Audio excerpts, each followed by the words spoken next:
Hey, what's going on out there? I'm Sean Devine. Today I've got a quick video. I want to start a conversation with you all on the channel and on this video about something that is a very popular topic in the audio community right now, and that is subscription-based plugin services. So the idea of subscription plugins is that for a substantially lower cost than buying plugins individually, companies are now offering you the option to have a monthly or yearly subscription where you can access a bundle, a large amount of their plugins, or even sometimes all the plugins that a certain company makes.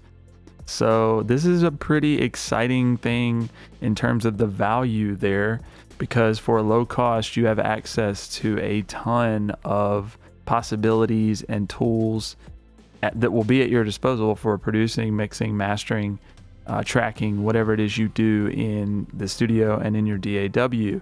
So my first thought when I came across these subscription-based services is just imagining how excited I would have been when I was first starting out, and to know that I could access all these plugins at a price I could actually afford, which is pretty cool. So just to note, I'm not here to sway you either way on this topic. There was just a lot of comments on the channel about my own personal perspectives on the subscription-based plugins and what I thought about it. So I'm just going to share those really quickly with you. And again, I just want to start a conversation with you all.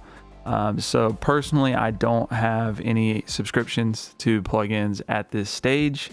May in the future. It's worked really well for me in the way that I've bought slowly. So a lot of you have made comments on the channel about the amount of plugins I have. I'll have a lot of plugins at my disposal and how expensive those plugins are. I've spent a lot of money on plugins, but I've bought them over time.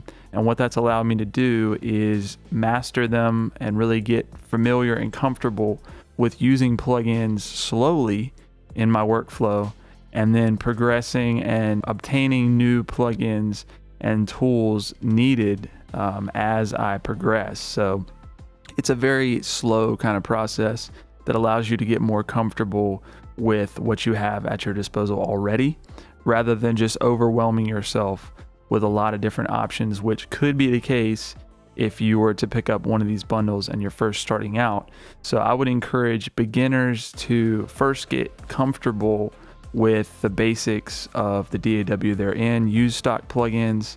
A metaphor that I could use would be, if you know anything about skateboarding, or maybe you skateboard, you don't jump on a skateboard if you're just starting out and try to do a kick flip or a 360 flip.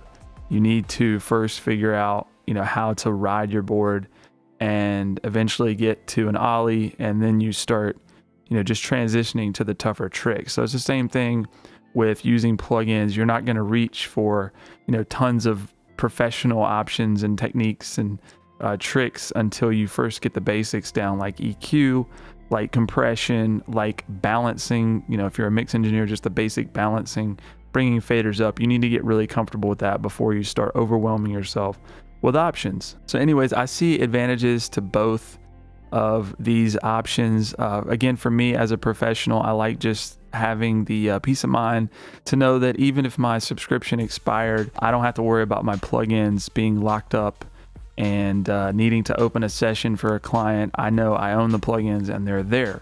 That said, again, I think there are some great advantages to having a subscription-based plugin model. I think it's an exciting time to be working in the DAW, to be making music, creating music.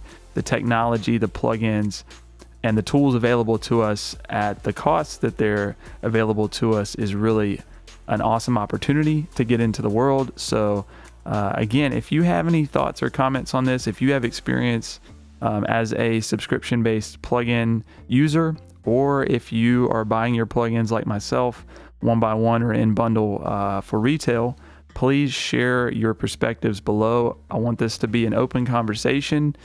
We might not make the same decisions, all of us, but at least we can have our different perspectives laid out and help each other to come to the decision that is going to be best for our own personal workflows. So anyways, y'all, if you learned anything in the video, please like and subscribe, and we'll talk to you soon.